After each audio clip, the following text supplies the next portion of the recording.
Assalamualaikum warahmatullahi wabarakatuh. Selamat pagi Bu. Sebelumnya perkenalkan, nama saya Nadia Kurniawan dari 12 MIPA 7. Di sini saya akan menjelaskan tentang definisi dari teks cerita sejarah, struktur perbedaan antara teks cerita sejarah dan teks sejarah, kemudian dilanjut dengan kaidah kebahasaan, serta yang terakhir adalah ciri-cirinya.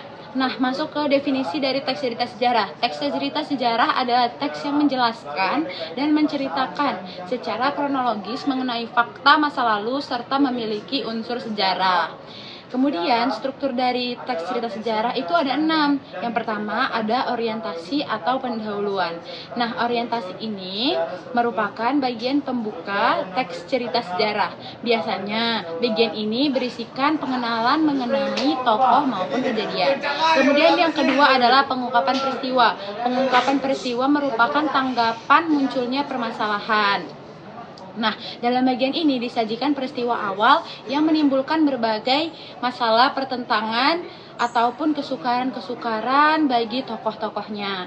Nah, yang ketiga itu adalah konflik. Nah, konflik dalam cerita sejarah adalah permasalahan yang dihadapi oleh tokoh. Nah, yang keempat itu adalah komplikasi. Komplikasi ini berisi hubungan sebab akibat sehingga memunculkan masalah.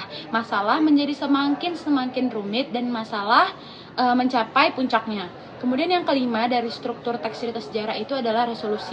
Nah, resolusi ini cerita di mana sang tokoh utama mendapatkan ide untuk memecahkan masalah yang berada dalam konflik semula dalam komplikasi. Kemudian yang nomor 6 itu adalah koda. Koda ini adalah bagian akhir dari cerita yang mengandung makna dari cerita ataupun amanat yang dapat diambil dari cerita tersebut. Nah, perbedaan dari teks cerita sejarah dan teks sejarah. Nah, teks sejarah berisi fakta dan data yang valid. Data yang diperoleh bisa dari buku, ensiklopedia, riset lapangan, dan lain sebagainya. Sementara itu kan tadi teks sejarah. Kemudian teks cerita sejarah masih memiliki unsur hayalan atau imajinasi penulis yang juga sebenarnya terinspirasi dari teks sejarah. Kemudian umumnya sumber penulisan berasal dari wawancara, buku, hingga imajinasi. Nah, yang saya bilang tadi itu adalah inspired lah gitu. Kemudian kaidah berikut ini adalah kaidahnya gitu. Kaidah dari teks cerita sejarah yang perlu diperhatikan diantaranya yaitu kata ganti orang ketiga, kemudian keterangan waktu atau konjungsi temporal, kemudian ada konjungsi kausalitas atau yang namanya sebab akibat, kemudian ada nomina, yang terakhir ada verba.